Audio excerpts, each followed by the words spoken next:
heavier at that point. So she was really not bothered by that. She was bothered, though, by the way that the brick kilns operate, and this kind of goes back to what I was saying earlier about the kilns. So the way that the kilns function is they will pay people in advance up to 50,000 rupees, even though they only make 100 rupees per day. And then they will make it so that you're permanently indebted to the kilns, so that you always have to work that labor off. The problem with that is that most people in their lifetime can't work the labor off, and so they have a system set up so that their children would inherit that debt. So a lot of the students that I have at my school have inherited debt from their parents in the kilns because they are no longer able to work. So something that Vidya Vanam has done since then is start paying that debt off and trying to subsidize those payments. And then we're starting a vocational school to deter children from going into the kilns. So another interesting story that Siva Mal shared with me was the birth of her twin daughters. So we were kind of asking her if she went to the hospital, because there is a tribal hospital in the area, or if she chose to have her kids at home. And for her first child, for Vishnu Prabhu, they went to the hospital, but for the twins, they didn't have the money, so they had them at home, which is actually really common in that area, so most women know how to midwife. However, when Siva Mal went into labor, Vishnu Priya, who's this one, got stuck, and when you're in a tribal village where there's not a whole lot of resources, that usually means that both the mother and the baby are going to die. So her mother-in-law ran outside and grabbed her husband and said that your wife is going to die. So her husband ran into the delivery room, which is not acceptable at all in India, and reached in and pulled her out. And so, I mean, she's clearly fine now. But they also did not know that she was pregnant with twins, and so the second twin was born still inside the placenta. So he had to run outside again, grab an axe, and split the placenta open. She also is fine now. But Siva Mal told the story like it was the most normal story ever. And then, to justify her husband's participation in the story, she told me, my husband, when he was studying in class 12, he used to dissect cockroaches, so he had some experience. Which I'm not really sure where she was going with that, but she seemed to think that he was qualified to deliver the babies. So the next woman that I'll talk about is Suji. Suji is one of my coworkers and probably the woman that I'm closest with out of all of the ones that I interviewed. She grew up in Kandanur, which is a village that's about half a kilometer away from where Siva Mal lives now. And then she moved into Padur after her arranged marriage. Ironically, given the idea that we have about arranged marriage, Suji is probably the happiest married out of the 4 women that I talked to. But she, unfortunately, was widowed before she was 30 years old and was left with her 3 children. And so something that we talked a lot about when we did her interview was the story of her husband's death and sort of how that affected her. And she said the main way that people changed when they talked to her in the village was that men would never help her with something unless they conditioned that action on her reciprocating with sexual favors. And so this is something that she has dealt with for a really long time. But since then, she has been employed at Vidya Vanam, and the men don't bother her anymore because they see her as an economically independent woman, which is great. But she was telling us about her husband's death and said that she didn't leave her house for the first 3 years after he died because she wasn't able to face people in the village. So she said, now I'm not like that, but they took care of me every second. I never used to look at my children. I would simply be grieving. Only my mother and my mother-in-law took care of the children. All these 3 years, I did not even cook. My mother-in-law cooked all these 3 years every single day. And that's something that you normally don't see. Usually a mother-in-law is not very supportive, and actually once Suji was able to come out of her house and sort of be on her own, her mother-in-law abandoned her and doesn't talk to her anymore because she has 2 other sons who have families that she feels the need to be involved with. And the story of how her husband's death happened was really tragic as well. So her husband was known as the community mediator. So he was the one in the village that would solve problems for people when they got into conflict. And so one day, a boy who was working in the city had stolen money from his boss because his family couldn't afford food. But the boss caught him, and so he detained them in the city. And they asked Suji's husband to go and sort of sort out this conflict. So Suji's husband, with 4 other men from the village, drove to Coimbatore on motorbikes, and they sorted out the conflict. And right as they were leaving, the first 2 motorbikes left, and then Suji and the boy who had been in trouble, Suji's husband and that boy, were on the last motorbike. And as they were leaving, a family member that was related to the man that he had stolen from came out and tipped the bike while they were trying to pull away. And so the rod that, if you were to like climb onto a motorbike, the rod that you would step onto broke up and hit him in the temple. And so they got hold of the rest of the group, but they were already halfway back to Anakati, and so they had to bike all the way back. And by the time they got up there to try and help him, he was already doing really poorly. And then when they took him to the hospital, the first 3 hospitals they went to denied service because the other men had been drinking. And in India, they have a policy that if you're drinking, they withhold service. So it took 4 tries to get him to a hospital where he actually received treatment.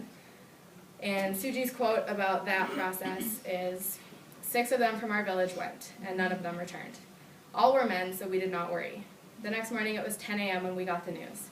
At that time, Krishna was drinking milk. He was very young. My husband had reached coma stage. We had a doctor whom we knew in the hospital. But they did not tell me this because I had a baby. So every day for 5 consecutive days, I used to go visit him in the hospital and then come back. Since Krishna was here, I had to come home. So on the 5th day, I was here at home. And they told me, and after that, I told you. I did not come out of the house for 3 years. I used to stay inside the house. So her husband's brother is the one who came and told her that they had been in an accident, but they didn't know how to tell her that in front of the kids, so they told her that he was fine. And then when she got to the hospital, he was already in a coma. So something that's really hard is that with the level of education that Suji had, she wasn't able to do a whole lot because she wasn't able to teach at the school, and she couldn't work in the kilns because she had 3 children to care for. So she started teaching what they call Sandhya Gurukulam, which means evening knowledge, and it's tutoring classes to the children in the village.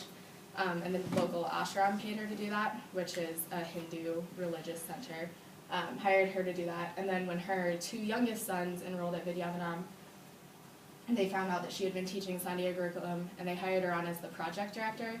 And so Vidya Vanam has a program where a lot of women work there on craft type things. So they make pillowcases and placemats, and they harvest honey, and they just do a bunch of different craft work.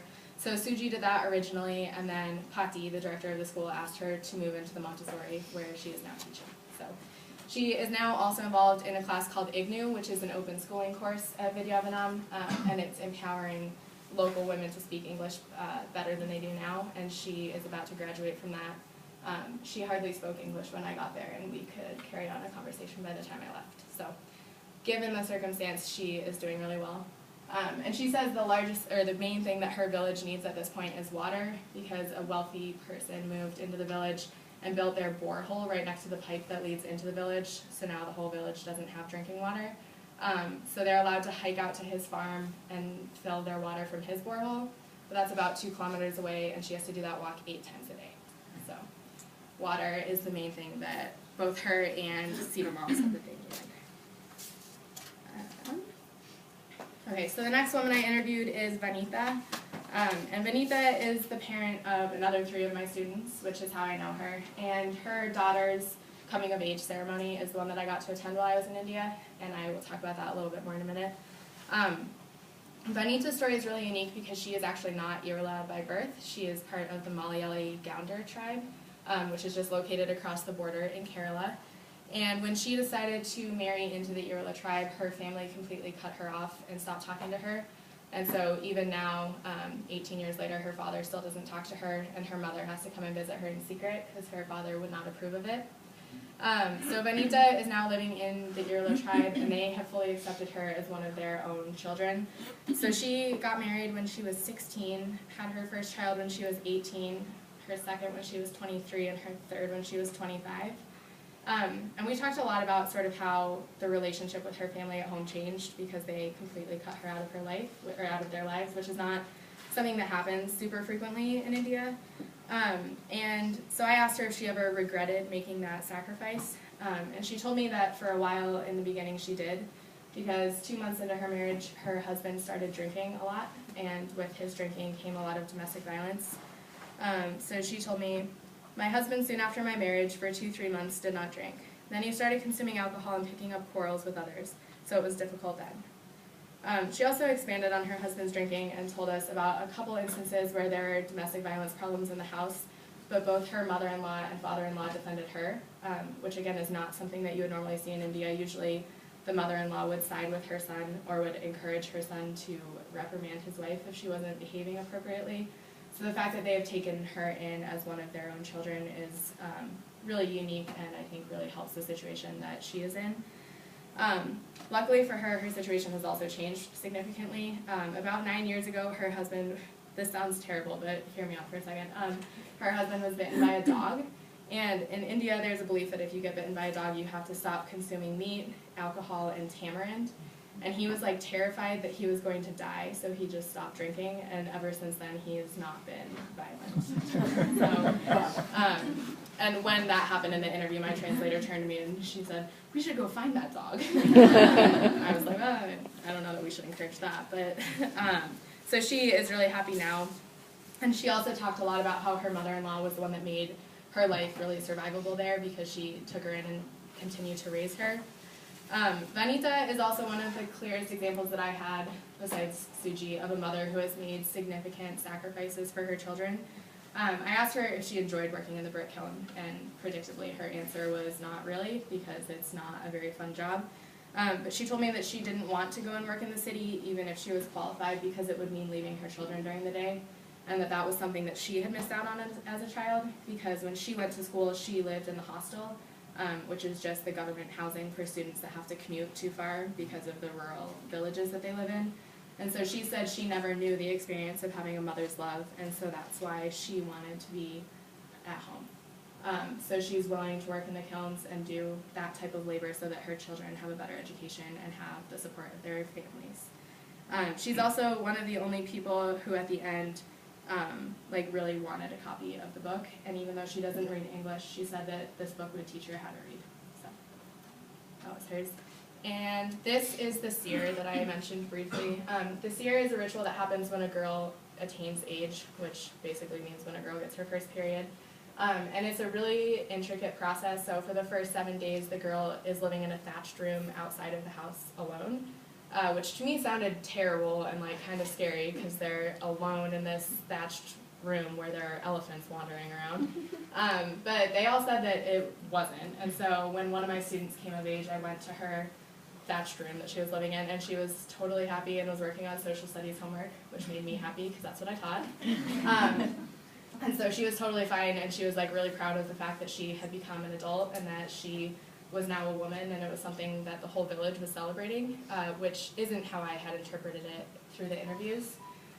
The second part of that process is the seer, which is where everyone in the village gathers to worship the concept of fertility, and they all bring her jewelry, food, candy, and then they adorn her in all of that. And everyone in the village offers their blessing to both her and then the goddess Durga Devi, which is the goddess of fertility. So that was really interesting to see, because when they described these processes in the interviews, it sounded really oppressive and really isolating to women that were on their period. But really it's a village celebrating the concept of femininity and fertility, and that was really, really cool to see. And that is the kitchen of their house while they cook in that back area. And the final woman that I interviewed is Devi, and her story is really unique because her family has a lot more privilege than most people living in this area. Her father is a banker in the city, so that has opened up a lot of opportunities for her and her sisters. She lives in a village called Tekalor, which is where my school actually owns a farm, so I would pass through her village a lot on the way to the farm. And she grew up in Tekalor, she was born there, and she now lives there with her husband. When I asked her about her marriage, she told me that it was both love and arranged, which to me made no sense. And so she clarified that a love marriage means that the couple elopes and has no support from the family, whereas an arranged marriage means that the parents choose the person that you marry. So she chose the person that she married but had her parents' permission. So she calls it love and arranged. And again, when I asked her how they met, she told me that he smiled at her on a bus. So transportation and smiling seem to be the main way that people find their significant others. But so she met him on a bus, and her parents for about a year told her that they were looking for a better offer, which in India means a man that has more education, more family assets, and more money, basically. For a woman, a better offer is a woman that's pretty soft-spoken and obedient, but the men's qualifications are more about education. So she had a pretty traditional engagement process, which is where the man and the woman, the clan that they're in within the Irula, there are 7 different lineages, and then each of those lineages has a guru. So you have to go and consult the guru, and then the two